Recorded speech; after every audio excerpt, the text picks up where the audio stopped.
So thanks, Ben, for the introduction. Hi, I'm Loris, and today I'm very happy to present you the paper New Secret Keys for Enhanced Performance in TF sorry. Okay, I will restart. I will just cut this thing. Okay. Sorry. So yeah. So I'm Loris. I'm very happy to present you the paper New Secret Key for Enhanced Performance in TF. This work was done in collaboration with Ilaria Chilotti, Damien Ligier, Jean-Baptiste Orfila, Adeline Roux-Langlois, and Samuel Tap. So yeah, I will start with a short introduction of what is fully homomorphic encryption. So fully homomorphic encryption is a family of encryption schemes which permit to perform operation between encrypted data. So here we have two encrypted data, X and Y. The encryption is represented by the blue box with the small padlock. And when we perform a homomorphic operation between these two data, we obtain a new ciphertext, which is the result of the homomorphic operation. Nowadays, a lot of fully homomorphic schemes are based, are based on the LWE assumption, the learning with error assumption. So that means in each ciphertext, there is a presence of noise or error for security reason. And when we perform an operation between two encrypted data, the result of the operation, the noise in the result operation will grow. And one big problem is if we have too much noise, we will have an incorrect decryption of the ciphertext. To solve this problem, in 2009, Gentry proposed an operation named bootstrapping, and this operation permits to reduce the noise of a noisy ciphertext. So here, for instance, we have a message M with a lot of noise. Also, I forgot, but the noise is represented by this small thermometer. And there is a lot of noise in this ciphertext, and after the PBS, there is less noise. In the FHE, we have a very fast bootstrapping for small precision, and moreover, these operations permit evaluating univariate function. But in the FHE, the PBS is almost never used alone. And before the PBS, there is an operation named key switch. And these operations allow to go from a secret key to another secret key. And here in this example, to a blue secret key to a yellow secret key. And the goal is to reduce the size of the secret key. Because if in input of the PBS we have a small secret key, that implies the PBS will be faster. Okay. Now to compute these two operations, we need to have some public material. For the key switch, we need to have a key switching key, and for the PBS, we need to have a bootstrapping key. And with this public material and all these ciphertexts, there is a lot of parameters. And all these parameters have a huge impact of the correctness on the security and on the efficiency of the graph. And if we change one of those parameters, this change will impact the security, the correctness, the other parameter, and the execution time of the graph. Okay. Okay. So now, if we want to improve this bootstrapping graph, we can only improve one operation because if we improve one of the two operations, we will have an impact on the parameter and so on the whole graph.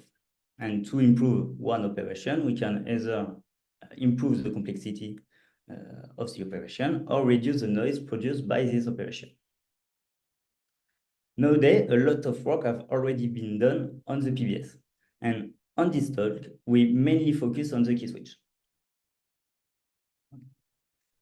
So the goal of this work was to answer to this question, can we explore a new assumption to improve the bootstrapping graph? And the answer is yes. And in this work, we studied two new assumptions, the secret key with shared randomness and the partial secret key. And with these two new assumptions, we have improved the bootstrapping graph from a factor 2.4. And moreover, we have reduced the size of the public material by a factor 2.7. Okay. So let's start with small TFHE background. At the beginning, I said that the fully homomorphic scheme are based on the learning with error assumption. So let's see a learning with error ciphertext. So first, we need to have a secret key. And a secret key is a vector composed of several elements which follow a given distribution. And the most common distribution in TF is the binary distribution. Now, a ciphertext is composed in two parts. A random vector A and the B part, where the message is encrypted. And yeah, as I said, the vector A is composed of random elements. And the B part is obtained by computing the dot product of A times S plus 0 plus delta M. Delta M means that the message is shifted on the most significant bit on the integer B. As for the secret key, the error can follow several distributions, but the most common distribution is a Gaussian distribution. Now, if one wants to decrypt a message, first you need to have the secret key, and after you need to compute B minus the dot product of A times S to obtain E plus delta M. This part is the linear part of the decryption. The second part of the decryption is the rounding part, where you need to compute E plus delta M divided by delta to obtain M if the error is smaller than delta over 2. Okay. So now the important operation is the key switch. As mentioned before, the goal of the key switch is to go from a secret key to another secret key, and here is to go from a big blue secret key to a smaller yellow secret key. To perform a key switch, we need to have the public material, the key switching key. And a key switching key is composed of the bit of the blue secret key encrypted under the yellow secret key. And the goal with the key switch is to perform the linear part of the decryption. So the goal is to perform an encrypted partial decryption of the blue secret key under the yellow secret key. So as you can see in the operation here, we have the B part minus the dot product of A times S, the blue key S, where each coefficient of the blue secret key are encrypted under the yellow secret key. Like that, we obtain the message M encrypted under the yellow secret key. Okay. So now let's start with the first assumption, the shell randomness.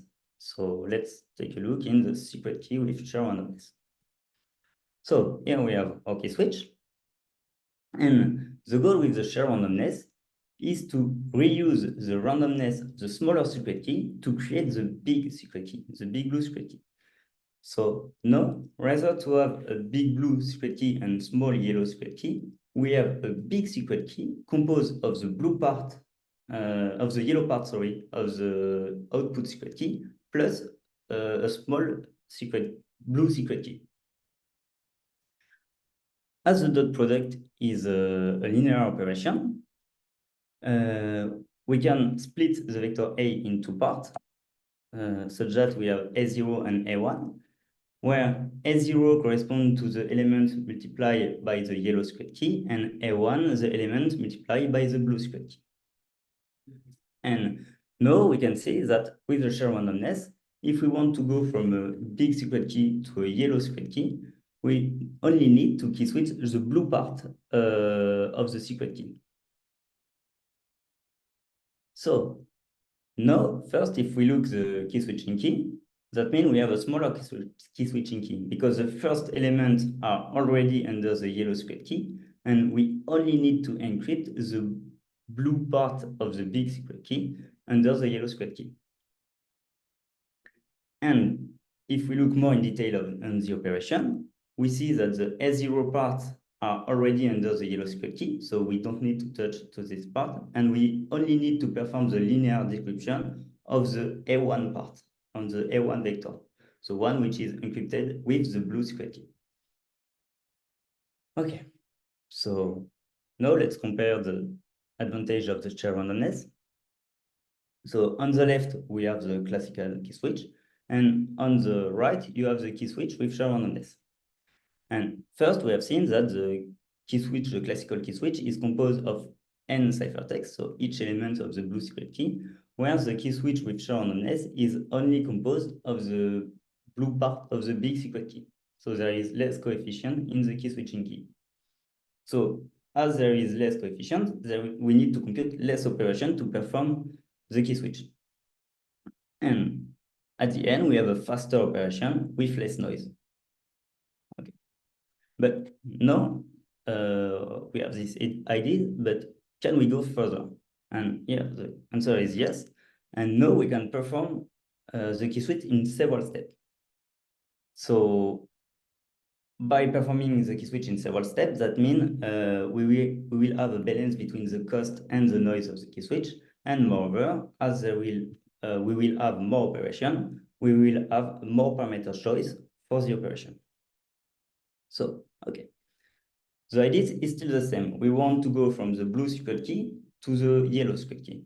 But this time, we have a green ciphertext between the two, the blue ciphertext and the yellow ciphertext. And the goal is to key switch from the blue to the green ciphertext and to the green ciphertext to the yellow ciphertext. And if we look at the ciphertext, this time the big secret key is composed of the yellow secret key, the green secret key, and the blue secret key. After the key switch, we key switch only the blue part of the secret key. And at the end, we have green and yellow secret key. And for the last key switch, we key switch the green part. Like that, we obtain a yellow ciphertext encrypted under the yellow secret key. Okay. So with this technique, we obtain this result. So this curve corresponds to the bootstrapping graph. The black one is when we perform the classical key switch and PBS. And the red one is when we perform the stair key switch, so 2 key switch plus the bootstrapping. And for PFE, which is equal to 2 to the minus 14, by using TF we obtain this graph. So on the x-axis, you have the number of bits bootstrapped, and we have the timing on the y-axis. And you can see that we have a speed up between 1.2 and 1.9. And the best result is obtained when the number of bits needed to be bootstrapped is equal to 3. So of course, this result is based on the new assumption of the shared randomness. Okay. So now the second new assumption, the partial secret key. So the question is still the same, how to improve the key switch? So one easy answer is, okay, let's use some polynomials to compute the key switch product. But if we use polynomial, we can use the FHE, and if we use the FHE, we will have a faster computation. And so now we can use the RLWE assumption. So what is the RLWE assumption? With the RLWE assumption, we have the RLWE ciphertext. So in this talk, the RLWE is represented by the 2 boxes with the small padlock. And a ring learning with error ciphertext is composed by polynomial, where polynomial are modulus x to the power of n plus 1 with n a power of 2. And as for the learning with error, we need to have a secret key. And there is several distributions for the secret key, but the most common is a binary distribution. So that means each coefficient of your polynomial is equal to 0 or 1. And the message is encrypted on the B part, where the A part is a random polynomial, and the B part is obtained by computing S times A plus an error plus delta n. And as before, there is several distributions for the error, but the polynomial error is composed of Gaussian. Each coefficient of the polynomial error is composed of Gaussian elements. Okay. So one famous operation in TFHE is a sample extract. So the goal is to go from an RLWE to an LWE. And to perform this operation, it's easy. We choose one coefficient of the polynomial B, we extract them. And after we rearrange each coefficient of the polynomial A on a vector, such that we obtain, such that the B value corresponds to the vector A times the secret key. So the polynomial secret key is seen as a vector. Okay. One other, so this operation is almost free because we only need to rearrange the coefficient, and it's a noiseless operation. No, if we want to go to the other way, so from an LWE ciphertext to an RLWE ciphertext, we have the sample insert. This time the idea is the same. We take the vector A and we rearrange the coefficient in a polynomial. We insert the B part in a polynomial, the small b, the blue b in a polynomial, such that the product of A times S will be equals to the polynomial B. Of course, with the LWE ciphertext, we have only one coefficient. So in the RLWE, the B polynomial will be composed of only one element, and all the other elements of the polynomial will be random. As for the previous operation, it's an almost free computation operation and a noiseless operation for the blue B part. Okay, so now with these two operations, we can perform an FFT key switch.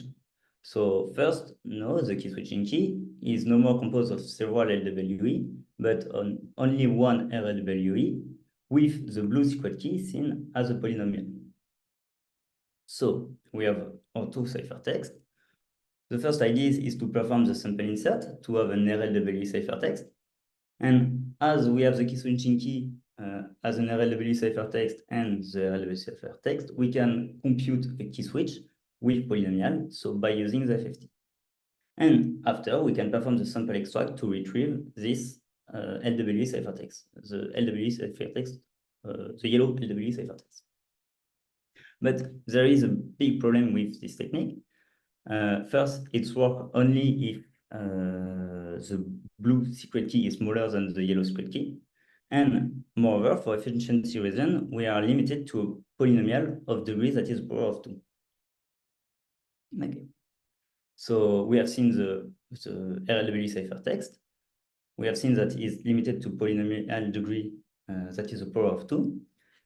So we try to solve this, this problem with the partial secret key. The idea behind the partial secret key is to reduce the number of unknown coefficients in the polynomial secret key. So as we know this coefficient, we can add some 0. And to keep the security of this new type of secret key, we increase the noise. So now the secret key is no longer limited to a power of 2. Okay. So now if we look at the sample extract, if in the input secret key of the RLWE ciphertext, we have only n coefficient, when we will extract one data of this ciphertext, we will obtain an LWE ciphertext of dimension equals to n. Okay. So now we can perform an FFT key switch with a partial secret key. So that means a part of the polynomial secret key is known. And here we see that we have the blue secret key seen as a polynomial encrypted under a yellow secret key, where the yellow secret key is not limited to a power of 2. And the idea is the same. We have our LWE ciphertext. We first perform the sample insert, so we obtain an RLWE ciphertext. And we can perform the key switch by using the FFT. And this time we can sample extract the yellow LWE ciphertext with a smaller secret key and not limited to a power of 2. Okay.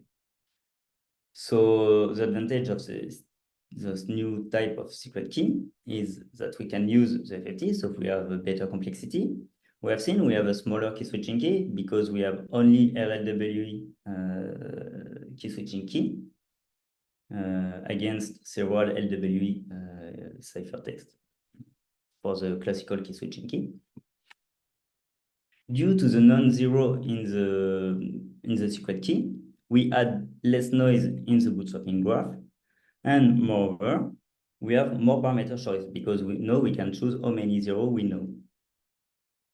And this technique can be combined with the first assumption we see, with the shared randomness. So With this new assumption, we obtain this graph. So as before, we have the black secret key, which corresponds to the classical key switch. So key switch PBS, sorry. The red one is a star key switch and bootstrapping, and the green one is a FFT key switch with bootstrapping. And with these new assumptions, we obtain a speedup between 1.3 and 2.4, and we obtain the best result when p equals to 3. Yes, okay. So to conclude, here we have explored two new assumptions to improve the bootstrapping graph.